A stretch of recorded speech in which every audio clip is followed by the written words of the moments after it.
Welcome on to Box with FP Wellman. I am Fred Wellman, your host. Man, we got a great guest. We are not dorking around today. Let's get right to it.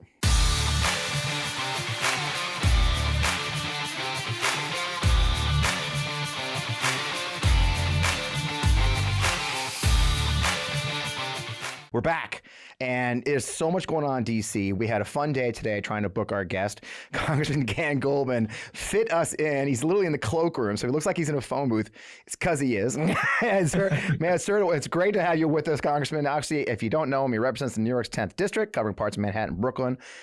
Former federal prosecutor for, I believe, 10 years. So you've been, before running for office, you were the lead counsel on the first impeachment of Donald Trump. So you bring some chops to things like impeachment hearings. I guess we'll start there. You know, yesterday was insane, right? I mean, they started their impeachment inquiry with no vote. You pointed it out very quickly.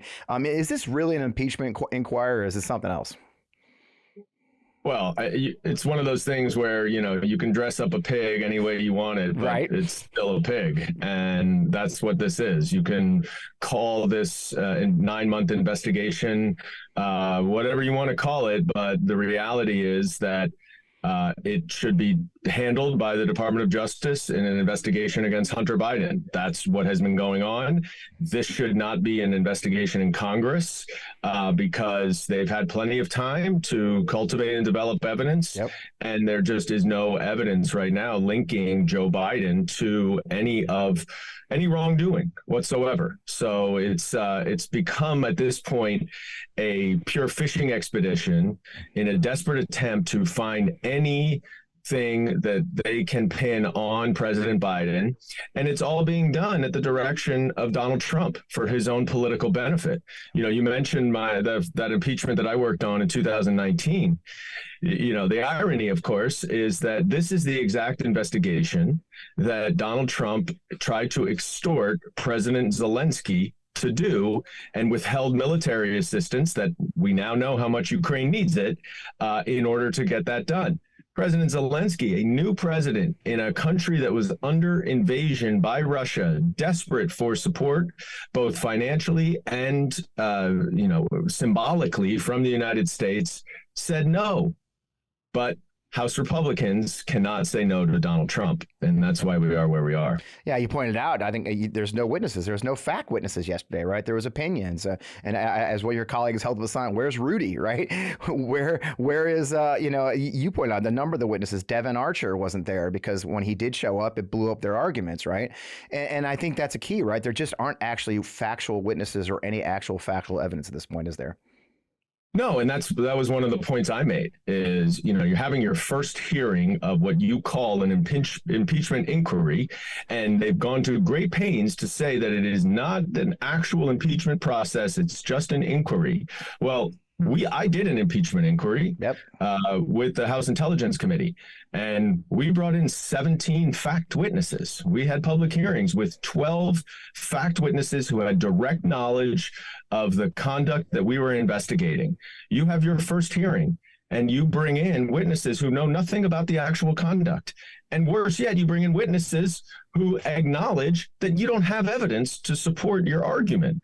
So it was a complete bust for them. But I think, you know, and I predicted this at the beginning, that this is ultimately going to boomerang back against them. Because it is going to come out that this is a complete abuse of their power for political purposes for Donald Trump. And that is all this is. There is no there. And I think it's time that we move on. Yeah. And I think what's interesting to me, I'm a comms guy professionally, and the way they keep using the numbers, like look at the 700 pages of evidence, right? And the Biden family. I think you pointed out, one of your colleagues pointed out, they keep using the term Biden family, and just to gaslight the fact that there's no proof that Joe Biden is it. It does feel like it's that throwing spaghetti against the wall kind of technique, just to muddy the. I mean, like you said, this isn't actually a criminal inquiry. It's really a gaslighting and propaganda movement, isn't it? Gaslighting is the right word, and that's exactly what they say. You will hear them recite types of materials that they have received as part of their investigation, as if the quantity of materials means that there is actually evidence of wrongdoing. the reality, of course, is you can have as much evidence as you want, but if none of it shows or proves any wrongdoing, then it's useless. And so what I said and what we believe is it's not a function of them not getting materials that they've asked for.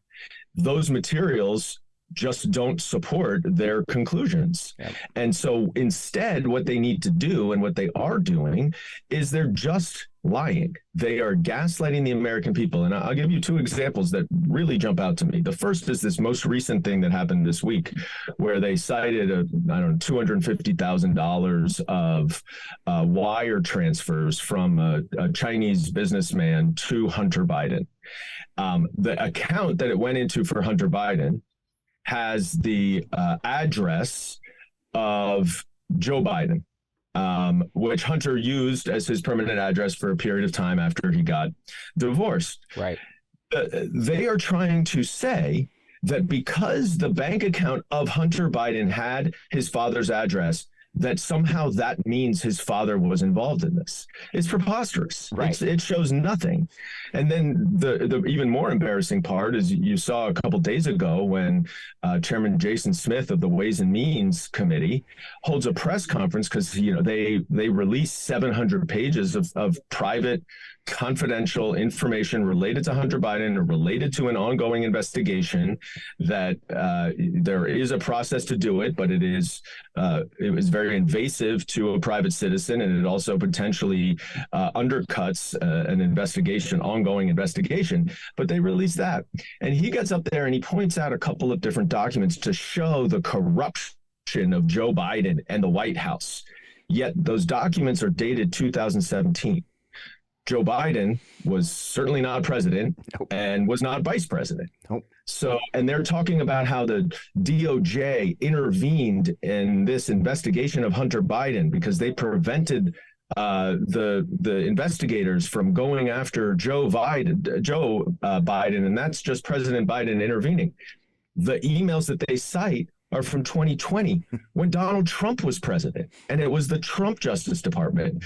So this is all part of their effort to essentially trick the American people into believing there's a there when there isn't. And I was very proud to be, one of the Democratic members yesterday, because I think in total, we all were able to do a really good job of pointing out the absurdity of this investigation, and especially at the time where they single-handedly are taking us into a shutdown that is going to impact millions and millions of American lives. Right. The priorities are shocking, isn't it? It is all just propaganda and gaslighting. And that's probably a great place to transition. That's why you're sitting in the cloakroom right now, is they're trying to pass some CRs. I mean, this shutdown, I've been through a few. I was in the Army for 22 years. I was briefly a government contractor and an advocate on the Hill for 10 years, during the last one. I know deeply how bad this can be. And no one seems to understand the second, third, fourth. But in the end, this is a GOP shutdown against their GOP, isn't it? It seems like we're just sort of being observers in this one, aren't we, sir? There are, I would say, at least 350 members of the House, 435 members of the House of Representatives, who would happily vote and sign on to the Senate CR that they have announced. Yeah. But the reality is that there's a small minority of the Republican Party that has captured and controls the whole party. And they are holding the Republican Party and the Speaker McCarthy hostage for their own extreme views. And they are now trying to pass a continuing resolution, Fred, that has draconian cuts. Now, this is after 2/3 of them voted for a Fiscal Responsibility Act that raised the debt ceiling, that set top line limits for the appropriations bills. Right. This is almost 10% below the deal they already made. Wow. So it's not just that it's extreme. It's not just that they want to cut services. They want to cut childcare. They want to cut education by 80%. They want to slash so many programs that Americans need and depend on, but they're actually going back on their own word and their own votes. And they're doing that all just to try to hold the whole government hostage to get their extreme views passed. Yeah, and the callousness of it is what shocked me. I saw an interview yesterday with one of your colleagues on the Republican side, who, actually two, I think Ralph Norman was one of them. Just this callous nature of, well, nobody's going to feel sorry for federal workers being furloughed, or we're going to get paid, but I think Ralph Norman went on TV yesterday and said, well, I didn't write the Constitution, we still get paid. It's just, there's a callousness that I think there's an extra cruelty to this, where they don't care that millions of people, and like I said, I've been on the receiving end as a veteran, especially. It's brutal. I'll say my former wife and my daughter own a small business in Fredericksburg, Virginia. They were deeply affected by the last shutdown because it's a military town. It's outside of Quantico, right? It's everybody that lives in Stafford. You're in DC. Stafford, Virginia, that area. Everybody works for a 3-letter agency. When they're furloughed, they stop spending money. And that means small businesses, restaurants, small business contractors are all deeply affected. And the callousness of your colleagues on the Republican side, they don't seem to care about that at all. Well, unfortunately, it's a feature, not a bug of this Republican Party. Yeah. It's the let them eat cake mentality, but even their policies, Fred. Yes, that's true, of course, with this shutdown, where many of them have said, I think a shutdown might actually be good. Yeah. But when you look at what they want to cut, it is all of the programs that help lower and middle class Americans, that help to build our economy from the bottom up, from the middle out. And they want to keep everything, including the tax breaks for the wealthy, that they are solely focused on. So I think it's a very good light to shine on what their priorities are. Yeah. When they got elected, I did a show after the midterm, and I said, for it's bad, but by the same token, we're going to give America a demonstration every day of what Republican rule could look like if they take even more power, right? They take the Senate. And I think they've proven me pretty smart. I think Matt would say, my God, and you're living it. I don't, to be candid, I don't know how you sit up there every day and see the madness and the dysfunction. How do you manage your sanity? Well, you got to keep your eye on the ball. Yeah. And, one of the things I learned as a prosecutor investigating cases, doing trials, is there's going to be a lot of adversity. There's going to be a lot of noise. But you got to keep your focus on what your job is and what the objective is. And our objective right now in the House is two things. One is we are advocating for the American people. That is our focus. That is our center. Everything flows from there.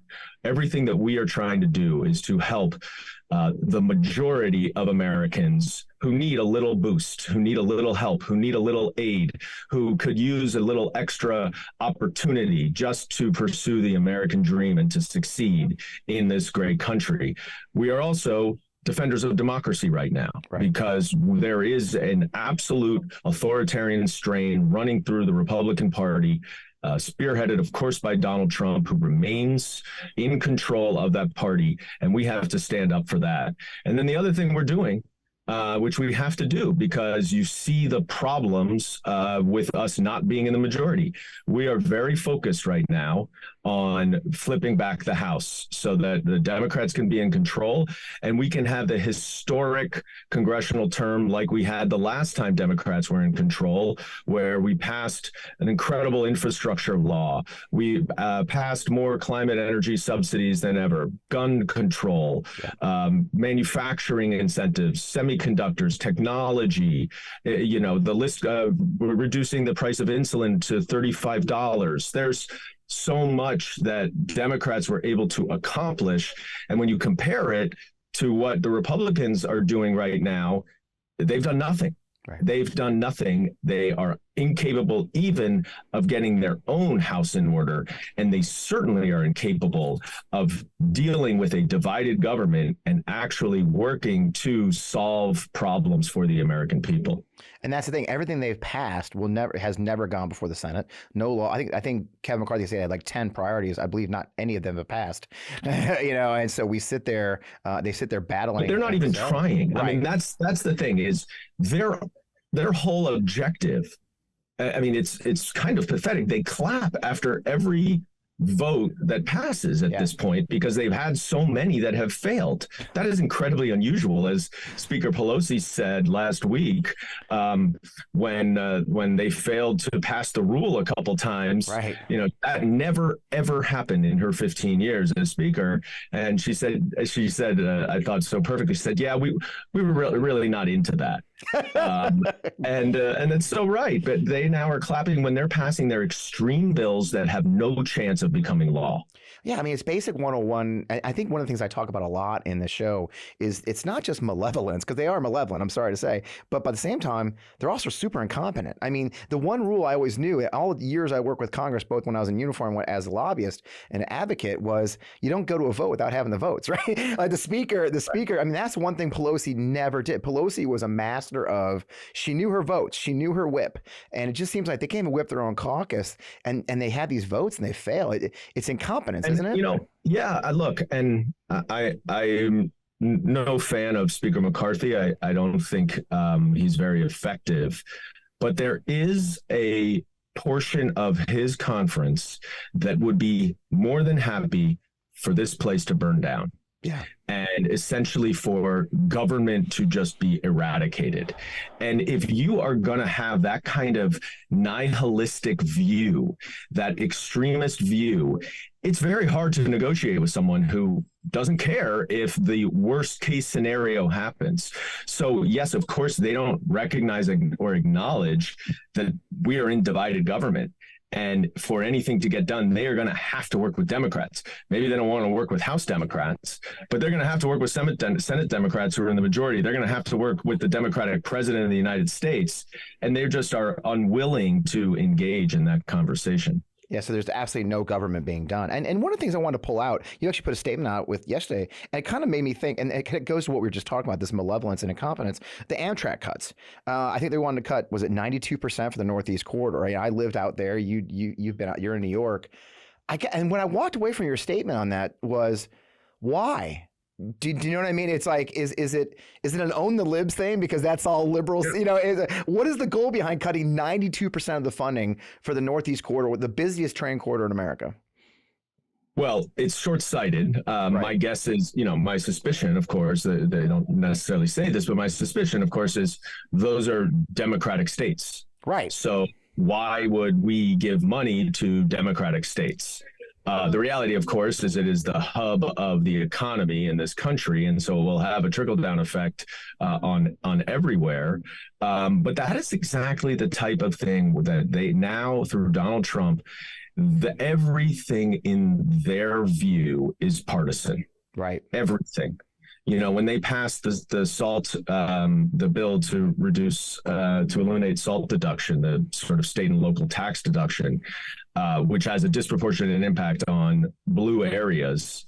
They nakedly did that and openly did that because they knew it would have a bigger impact on blue states, blue areas than it would on red. Right. And that's not a way to govern, right? I mean, we are responsible for the American people. Yes, we represent a specific district. And, you know, in my case, my district is probably 85% Democrat. Right. But I recognize that if I'm going to help the people in my district and the people around the country, we have to figure out solutions. We have to figure out a way to get to yes. And we have to figure out a way to solve problems. And they just have no interest in that. Right. And so we're not actually serving. By the way, Fred, just to add one thing, it's really the House Republicans, because what you see in the Senate is much more bipartisanship. Yeah. And you see that, you know, with this continuing resolution that, you know, looks like they're now trying to amend it a little bit, which might be complicated, but they had, you know, they had, I think, 77 votes in support of moving forward with a bipartisan continuing resolution. So it is not, and I want to be clear, it is not all Republicans. It is a few extreme Trump-controlled Republicans in the House of Representatives. And I go back to the pandemic when we heard Jared and Trump decide they didn't want to worry about New York. I don't know if you know, I actually ran a COVID field hospital in New York City in the early part of the pandemic, and I watched that unfold as, you know, they said, well, it's just New York, and now here we are now. There's this idea that some Americans aren't worth being serviced by their government. That's a terrifying. And by the way, whenever there's a disaster, they run to FEMA. They run to the federal government as fast as they possibly can to get help. Yeah, and I want to pull a thread. You did mention gun violence, and it is important because you were one of the ones that called for it. President Biden this week announced the gun violence, Office of Gun Violence.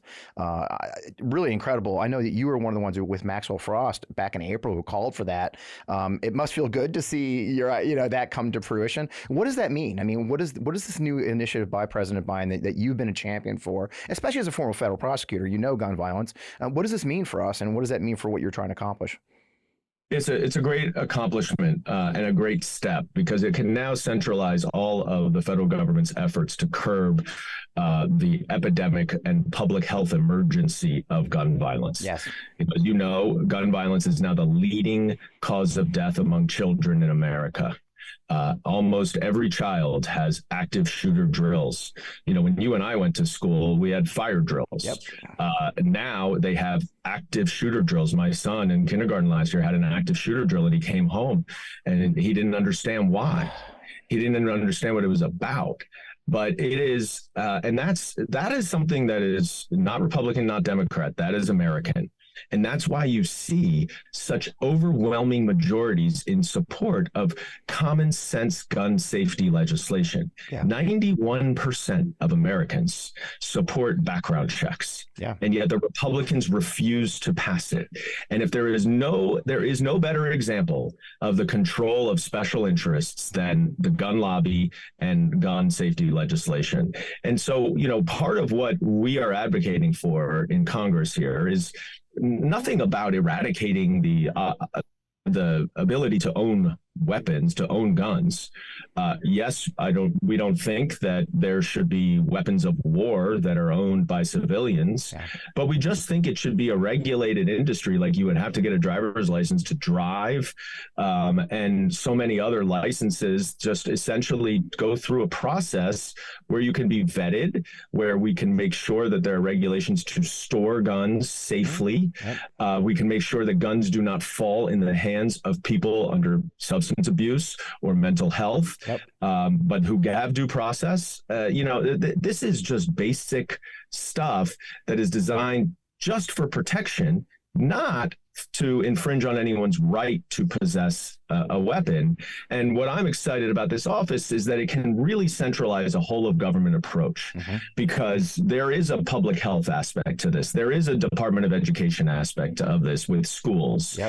There is obviously an ATF and law enforcement aspect of this. And to have it all centralized out of one place can make everything much more efficient, much more effective, and can be a real meaningful advocate for this incredibly important issue. Yeah, and it's an important issue to Gen Z. It's an important issue to the gun generation who's grown up. That the active shooter generation, right? And that's why Maxwell's leadership has been so great. As the only Gen Z member of Congress, he's been advocating for this for 10 years. This is his calling, and I was really proud to be able to support him and ride along with him in pushing for this. Yeah, I had David Hogg on the show about a month ago, and it's just this remarkable generation, and which tends me to, I think the last thing I'll talk to before I let you go is, we see a lot of hand wringing among our peers, within the Democratic caucus and the Democratic Party about the upcoming election and the future. It's something I bang on a lot. And I had Simon Rosenberg on the show a couple weeks ago, who was the guy who predicted there wouldn't be a red wave this last cycle, and was right. And one of the things he keeps saying, and I agree with, is, well, we keep winning. The real polls that matter are the wins. And we just had 2 more special elections last week, I believe, 17 points in one. Democrats have outperformed by over 10 points in every special election since Dobbs. I mean, what do you say to that, the worries we have? What do you say? What's our path to victory in this next election cycle? And how do we buck up our fellow Democrats and make sure that we're in the fight, but we're realistic about what's ahead of us? We got to focus on the issues. We got to focus on governance. We have to focus on the things that matter to the American people. How someone reads from a teleprompter has no impact on what laws get passed, what policies are put forward, and what the priorities are. And the distinction and the paradox between the last Congress with Democrats in control and this Congress where the House Republicans are in control is so stark that that is what people are voting on.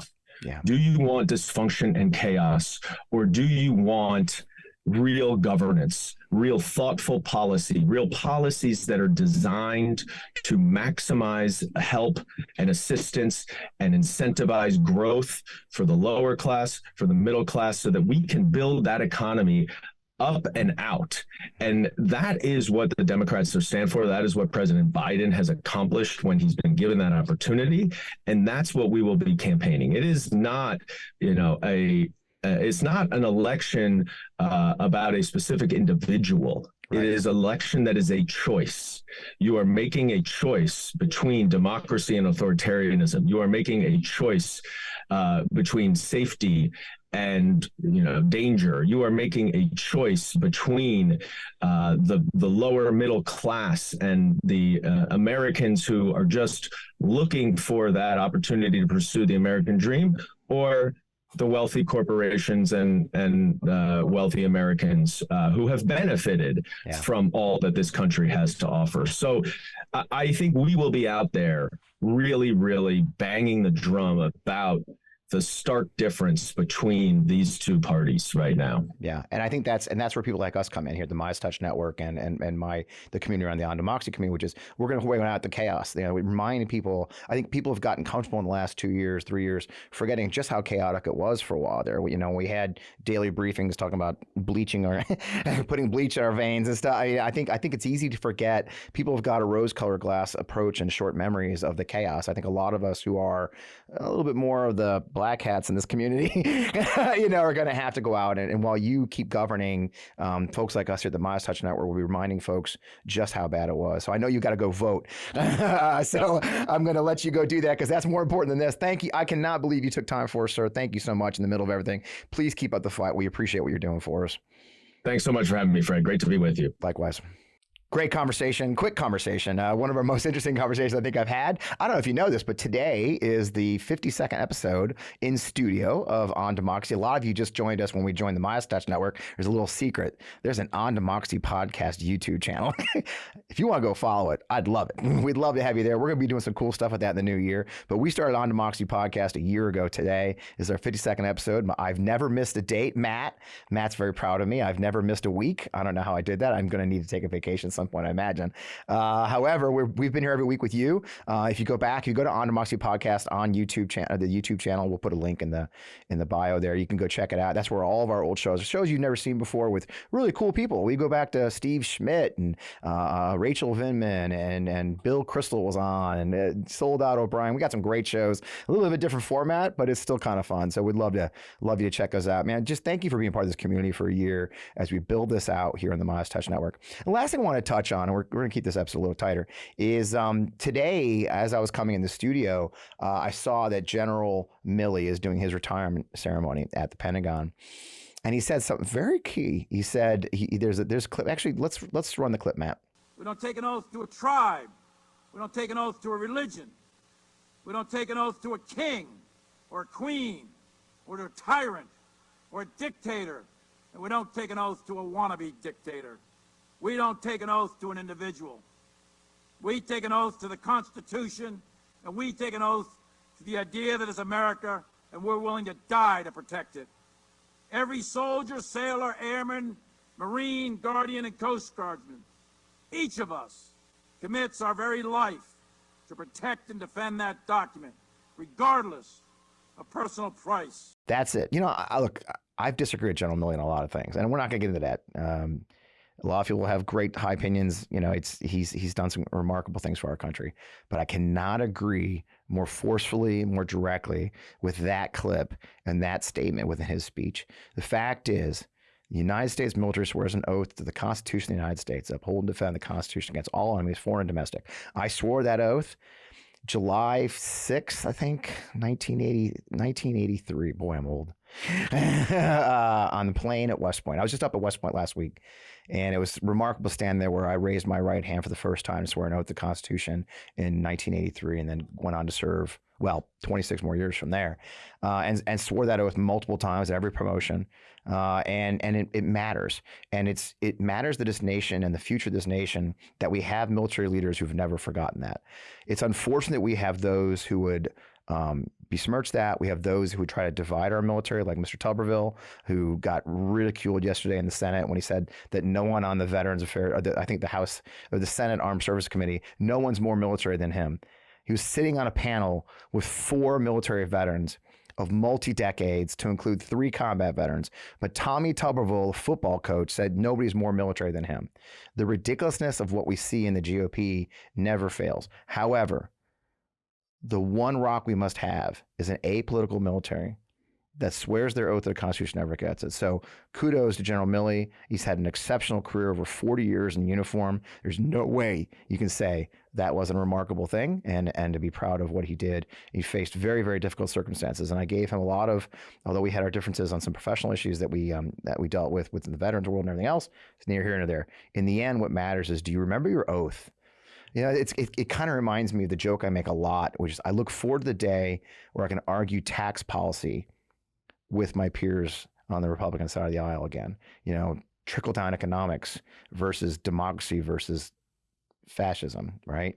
And so every policy difference I may have with someone like a General Milley, I will put that aside when it comes down to protecting the oath to the Constitution that every military service member swears. So kudos to General Milley. Good luck in retirement. I'm sure we'll be hearing more from him, and the peaceful transfer of power within the Pentagon, and the proper transition goes on, even with Tommy Tuberville trying to undermine the entire thing. So, as always, thank you for joining the show. I hope you enjoyed this one. It was kind of a special one. For the background, I'll give you the inside scoop. The inside scoop is that we probably changed the schedule on this interview about, 5 times? It's actually, so for those who don't know, we usually record on Wednesdays. And then we go through the whole process, and it goes up on our YouTube channel on Thursday, and then it goes up on Minus Touch on Friday. Yeah, it is 2 o'clock on Friday. So this has been High Adventure, and I can't thank Congressman Goldman for joining us as he did, and coming out for us and joining us from the cloakroom for an interview. Such important topics we're discussing as the CR, they try to pass a contained resolution as they deal with this ridiculous impeachment. So thank you for our guest. Thank you for all the sponsors we always have on the show. It's been a great episode this week. With that, as always, if you check out Forgotten Democrats, we are trying to elect more Democrats. That's the point. That last bit I talked with the congressman, we are giving money to Democratic nominees up and down the ticket. Those who need it the most get the money first. I'd love you to check that out. It's an easy way to get hold of it. Just email 33777 to, you can just text Fred to 33777. You'll get on our email list, or check out ForgottenDemocrats.org. In the meantime, check us out. I am always still FP Wellman on Twitter/X. I'm always FP Wellman Official on Threads and Instagram. And as I mentioned, go check out On Democracy Pod on X and On Democracy Podcast on YouTube. We'd love you to have to join those communities as well. With that, thanks for being a part of the Midas Money. Thanks for being part of Midas Touch. Thank you for doing what you're doing for our democracy. I cannot wait to see you next week.